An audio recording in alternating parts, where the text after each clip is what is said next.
Hello and welcome to Analysis with me, Jonathan Steele. In Algeria, presidential elections are fast approaching. On the 17th of April, the country will decide who will rule it for the next 5 years. At the end of his third term and after 15 years of power, President Abdelaziz Bouteflika is once again standing for the presidency.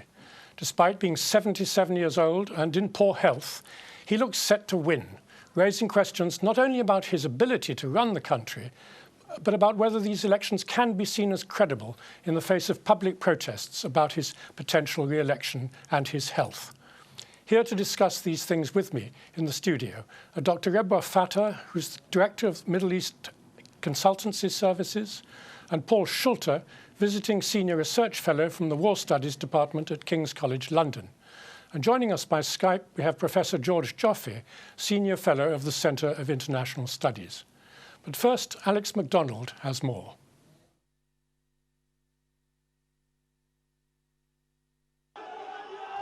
Like many in North Africa, the presidential elections in Algeria have been fraught with controversy. This time the row was centred around the decision of President Abdelaziz Bouteflika to once again run for the presidency, in spite of having made no public appearances since suffering a stroke last year. The announcement that Bouteflika would again run for the presidency in elections set to take place on the 17th of April was made by Prime Minister Abdel Malik Sellal, further confirming suspicions that 77-year-old Bouteflika, who has been president since 1999, may not actually be physically capable of standing in the election. Mr. Abdelaziz Bouteflika, President of Algeria, will stand as a candidate for the presidential elections on April the 17th. He has enough time to make it until the 3rd of March to provide the necessary legal documents and signatures. We've spoken about the condition of his health. I have already said clearly that he enjoys all his intellectual capacities. He has all the necessary experience to rule over the country. Opposition parties, including the secularist Rally for Culture and Democracy and the Islamist Movement for Society and Peace, have called for a boycott of the elections, although few believe this will have much impact. 3 opposition parties released a joint statement saying, "Candidates should retire from this electoral masquerade. There are not the conditions for a free and transparent scrutiny." Politics in Algeria is dominated by a deeply embedded military system, and few believe the outcome of the elections will be anything other than in the military's favour. Bouteflika is the military's clear favourite, mainly due to his familiarity and his upholding of the status quo. The official turnout for the 2012 parliamentary elections was 43%, but 18% were spoiled or invalid ballots, and 17% of votes that were cast for a party went to ones that failed to win any seats. Many in the country are disillusioned with the political process, which has repeatedly returned the National Liberation Front and its leaders to power. As an oil and gas-rich country, Algeria has both wealth and influence on the international scene. But the money generated by energy reserves is failing to bolster a decaying economy, where it sees a youth unemployment rate of 21% and a budget deficit of more than 20%. No one is expecting great things from the upcoming election, but many worry that if nothing changes in Algeria, social unrest and discontent could begin to boil over. Alex MacDonald, Islam Channel. Well, Dr. Rebwa, let me begin with you, if I may. I mean, is Bouteflika in a fit state to run the country? I mean, he's only been seen in public in the last year once or twice, I think. Well, he's been absent for 3 years, definitely. He just appeared because he wanted to take part in the election. It's probably, I wish him all the best with his health. It's not really his health. What worries him or worries the country is like that political elite disappearing in that region, except for Morocco. The system is still there. But if I am one of the previous leaders, let me say previous leaders of that country, I would be terribly worried standing for another election. I think the coming election will provide a very nice exit for the current political elite to leave the power. But of course, that will not be the case. I understand that. Well, George Joffe, I mean, what has Bouteflika's legacy been? If you look back over the last 15 years, what can you say he's managed to achieve? Well, it has to be said he's not achieved very much. That's to say that many of his promises originally simply haven't been realised, and that he has been able to bring a degree of consensus over the end to the civil war in the 1990s, and he's been able to oversee the removal of most of the extreme Islamist groups that threatened the country then. But in terms of actually achieving revitalization of the Algerian economy or indeed of Algerian social life. That certainly has been the case. In fact, his period in office has been marked by a steadily worsening social situation, with the result that today it's generally recognized that most of Algeria is no longer properly governed and that the president has failed in that respect. When you say not properly governed, do you mean it's in the hands of militias or something, or rebel groups, or what? No, I don't mean that. What I mean is that it's apparently the administration is incapable of actually satisfying the reasonable demands of the Algerian population. The result is that, in effect, administration is carried out by riot. If local populations need attention from the administration, they simply riot. Then they get the attention they require. In 2012, for example, there were some 9,000 riots throughout the country over social issues. And this is a very bad system if you want to actually achieve social peace and a sense of social justice. Well, Paul Schulte, may I come to you? The military and intelligence establishment, I mean, how come they haven't been able to find a more credible younger candidate to represent their interests? I think that says something about power struggles within those competing centres and clusters of power within the overall structure. You have the intelligence services, the DRS, very powerful, though possibly under pressure at the moment, and you have the military, and you have the FLN political elite. And between them, it seems to be difficult, or as we now learn, impossible, to get agreement on who they could allow in to hold the system together, even in the deteriorating way which George Joffe has described. But in the sense that they're fighting against each other, and they're afraid that if they choose one, that person might favour one establishment over the other? Yes, and they would have clan or client system allegiances which would be bad for the others. So younger, more dynamic people who must certainly exist in Algeria are being blocked. And Dr. I mean, do you think that there will be free and fair elections in the conventional sense, or will there be fraud, or will he win anyway, even with a free election? I think the answer will be very simple. No, there won't be a free and fair election, of course. Everybody understands that. It's a pity, because election is normally one of the political tools to bring establishment, to bring stability around. But I believe, which I know the result of the election, coming election in Algeria, the same political elite will win the elections, and this will lead the country into more chaos and into more civil unrest, no doubt about that. I think it happens what happened in the previous elections. There will be all sorts of... And do you think the opposition parties will end up by boycotting, or will there be an alternative to him?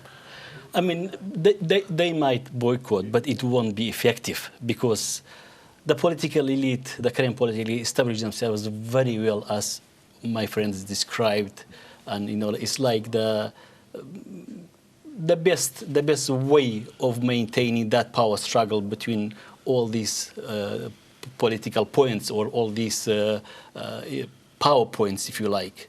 And I think the current president and the current prime minister have the proven record to maintain that power struggle. And the fear of bringing, it will be a domino effect. If they change one, they have to change everybody else. And they're not going to go for that. And to be honest, I think they are also in a very difficult situation themselves. You mean the military and the intelligence people? Yes, the military, the intelligence, and also the political elite. They know this. I am sure they are not stupid that much. They know this is the next election is not going to bring peace about. It's not going to let all this civil unrest to go away. As my friend also described, it will lead to more riots. George Joffe, you mentioned in your first point that the Islamists were, of course, defeated in the 15 years ago. I mean, what is the role of the Islamist parties at the moment? I mean, are they legitimate? Are they banned? Is there any activity? What's happening? Well, I think you have to make a distinction between the extremists and political parties that follow political Islam. there are some 6 political parties in Algeria that do follow an Islamic agenda, and they're accepted and tolerated, but they're marginalized. And in fact, as a result of that, they've said that they won't take part in the electoral process for the presidency. So that's one side. The other side, which is the legacy of the civil war in the 1990s, represents a series of movements that have been marginalized and largely, in fact, eliminated by the Algerian army, but that are now linked in to Al-Qaeda in the Islamic Maghreb, to be found in northern Mali. And that's a much more serious issue because they still are active inside Algeria itself. There was recently a series of attacks in Kabylia, and of course in January 2013 there was a very serious attack on a major gas facility in eastern Algeria in Annemasse. And the failure of the Algerian army to prevent that is part of the explanation for the current crisis inside the power structure of the current regime. But that was, of course, one of the few times when Algeria managed to get international attention. I mean, but the impression superficially was that they had won that and they defeated the insurgents and eliminated them. But you're saying that they regrouped in other parts of the south. Is that right? Well, it's much more complicated than that, because in fact the faction that was involved in the attack on the gas facility was itself a marginal faction, a dissident faction from the main structure of the extremist movements inside Mali. And there is still the remnant of those movements inside Kabylia in Algeria itself. But more important than that, the Algerian army did not win in any conventional sense. Don't forget, there were 39 hostages who were killed, nearly all of them foreigners. And that's caused an enormous reaction in the international scene.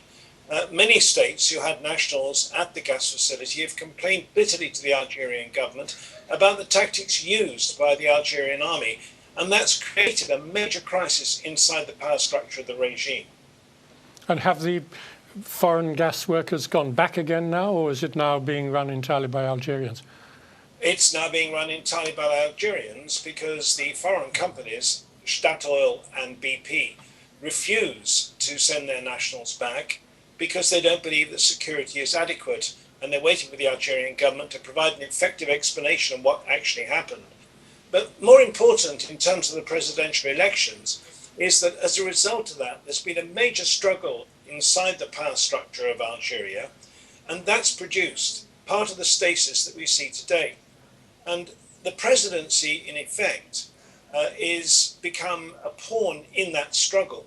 And President Bouteflika, who I don't think is a very willing candidate, despite his egotistical desire to die in office, but who is being pushed by elements inside the presidential clan, is really a victim of the consequences of that incident.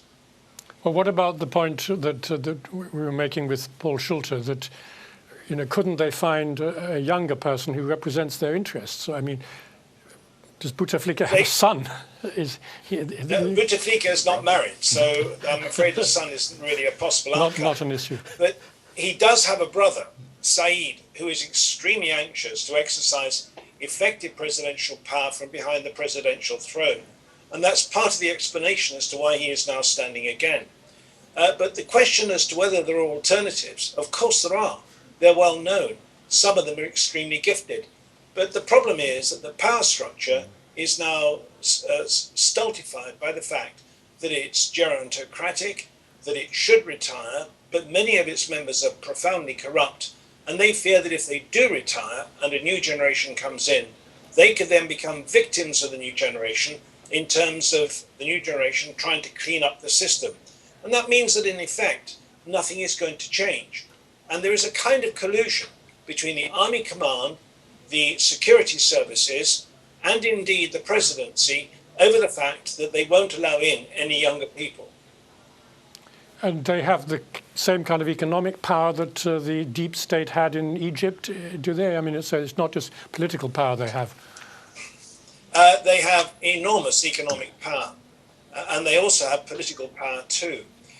In effect, the Algerian presidency has been a pawn in the hands of both the security services and the army command for many decades. So, in a sense, for there to be a change, There has to be agreement between all three.